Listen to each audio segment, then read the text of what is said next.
I'm making a 58-inch Lone Star quilt using QuiltSmart interfacing and Ruby Star Society Warp Weft fabric. The reason I was drawn to using QuiltSmart interfacing was its promise of accuracy, and this was especially appealing when using a yarn-dyed fabric. It's important when deciding on your colours for your Lone Star quilt to consider using both dark and light in value fabrics.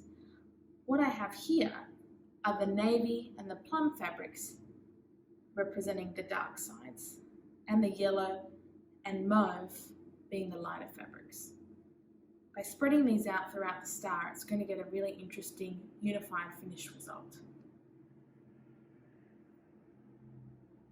The first step for the Lone Star quilt is to make 8 of these diamond panels. They are made using 2.5 by 5.5 inch rectangles, and you'll need 6 rectangles for each row, and there are 6 rows. I started by dividing my fabric selection into 6 colour groups. I had the navy, I had the plum, which I also put in with the lavender, I had the mauve, the mustards, the yellows, the oranges. Each colour band, if you combine the lavender and plum, used 2 fat quarters.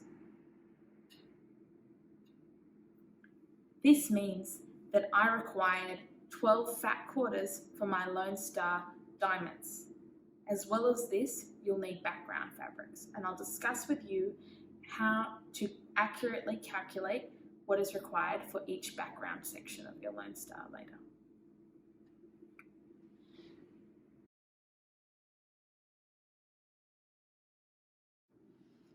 So you'll need your interfacing with the writing facing on the bottom, except for the word start, which you'll see is actually written the correct way up. You'll feel that it is the correct side up because it has a bumpy feel, and the other side is quite smooth. That's because there is an adhesive on this surface. I have all of my 2.5 by 5.5 inch rectangles cut, ready to go, arranged in the rows. Rows are what we will be sewing along the diamond shape. There are 6 rows. You can see on this finished diamond how these rows correspond with what I've laid out. So I've got my navy fabric, and then I've got my pink fabric. The next row starts off with the pink fabric, and the navy fabric is at the end. You'll see how this pattern is repeated. You'll need to take your navy square, or your first square, and line it up with the dots where it says start, and there's another dot at the top here. Now, the next rectangle that you're putting in this row actually goes perpendicular. There is a small arrow on the left side of this rectangle and a small dot on the right side. That is where the bottom edge of this rectangle should line up. You'll see it is not perfectly accurate, but it actually is okay. The great thing about the QuiltSmart interfacing is it allows you to be slightly off by a few millimeters, and it still ends up perfect. So I actually pin these in place. I find that they just don't stick well enough to the adhesive unless you use a lot of heat, and I'd rather them be able to peel off easily in case I make a mistake. After you've got them pinned, you're moving over to your machine, and you're going to be straight stitching down the center on the reverse side of the interfacing, where there is a line that says row 1. So come on over to the machine. So as I said, I'll be sewing on the straight line that says row 1. I'm going to start by lowering my needle so it's directly in the dot. We're sewing from dot to dot. There's no need to backstitch or tie off.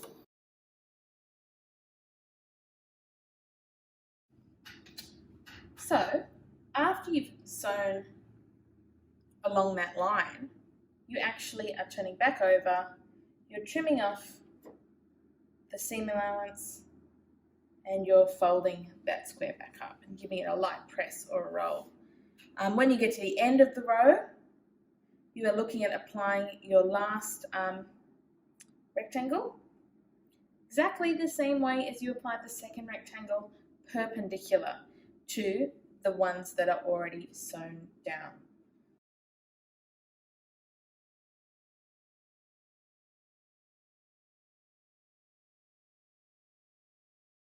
So this is the first row complete. I usually like to put a pin at the top, and I return back to the base and I put a pin in the base as well, just to make sure these stay flat.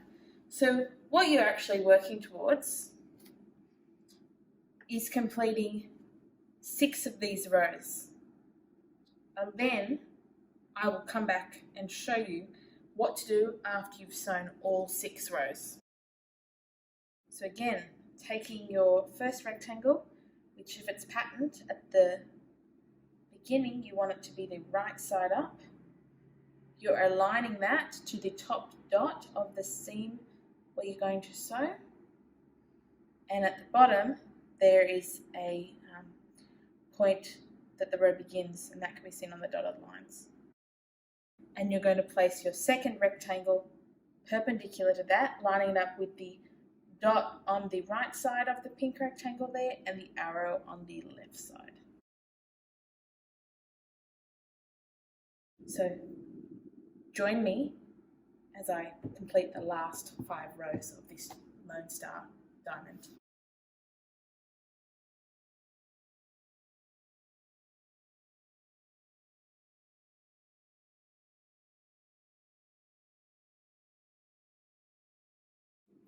So I've actually sewn all of these rows now, and what we need to do is actually do the seams between the rows. You'll see that currently the seams don't line up on the diagonal, and we're about to fix that. So what you need to do is you need to take your row and you need to fold it over so that the right sides are together. Here you'll see there's a solid line. That's where we're going to be sewing. There's also a dotted line, which is the line between each row. We need to make sure that the dotted line is on the fold. I usually throw in a couple of pins just to keep things in place. So this is where we're going to sew on the line, which is probably 1/4 of an inch from the fold. But of course, seam allowance doesn't really matter because we're sewing on the line.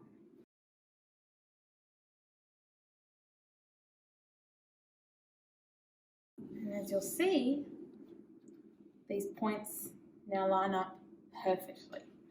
So there are 5 of those seams to do down the entire diamond.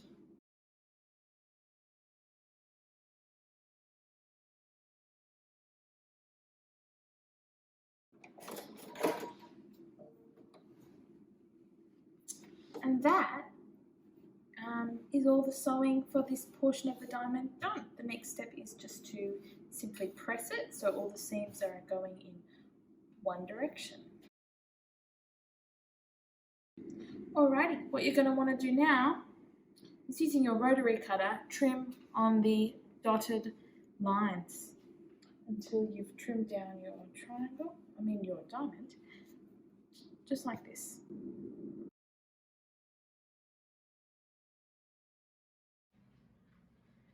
Now that you've got 8 Lone Star diamonds, it's time to cut out the background.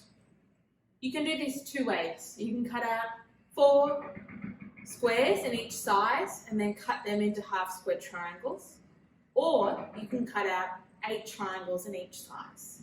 The first dimensions use the width of the Lone Star diamond as the edges, and the hypotenuse is the side of a Lone Star diamond.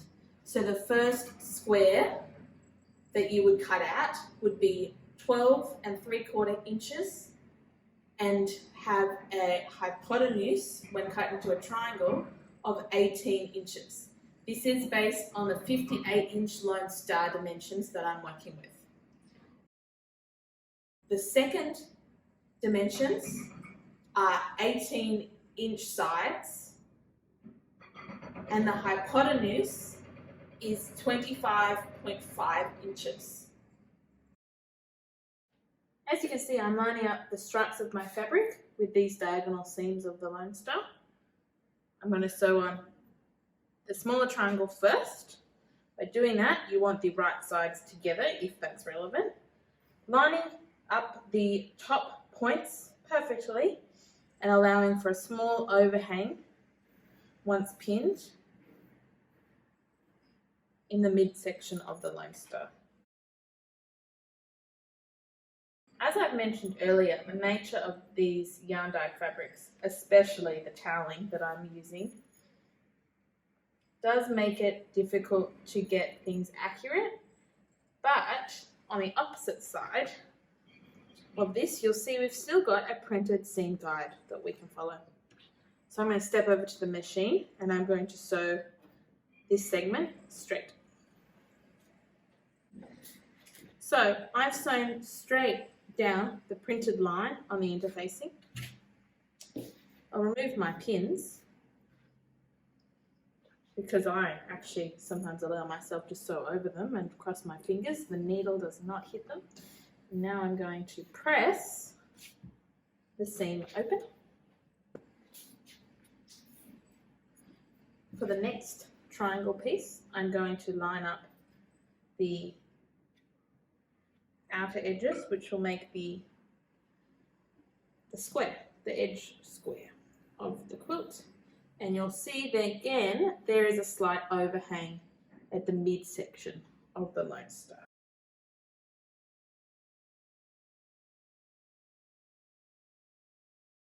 Going to sew down the printed seam on the opposite side. You'll see that I have sewn on that printed seam. Now I'm going to press that open now. So there is 1/8 of the Lone Star assembled. When you've prepared the second one, you'll notice it's actually a mirror image of the first. I'm sure you can anticipate what happens next. We need to sew the diagonal seam joining these two. There is a seam guide that you can follow on the diamond panels, but of course when you come down to your background fabric, you'll need to be a little more accurate about making sure you keep your 1/4 inch seam allowance. Now that I've sewn these into a quadrant, I'm going to press this seam open. Now, I'm not fussy about pressing seams. You will have already seen that.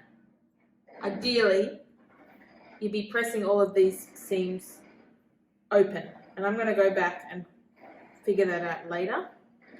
But as long as it's mostly flat, it's okay with me. Now it's time to take the two quadrants to create a half. You do this by lining up these sides as perfectly as possible.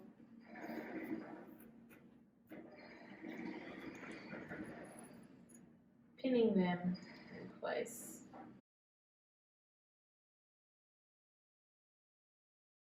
And sewing straight down the printed seam guide, and again making sure that you keep the same 1/4 inch seam allowance on the background section.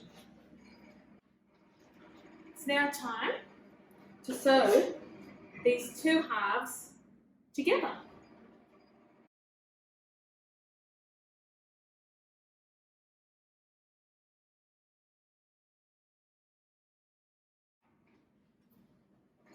And there you have it, my QuiltSmart Warp Weft Lone Star quilt.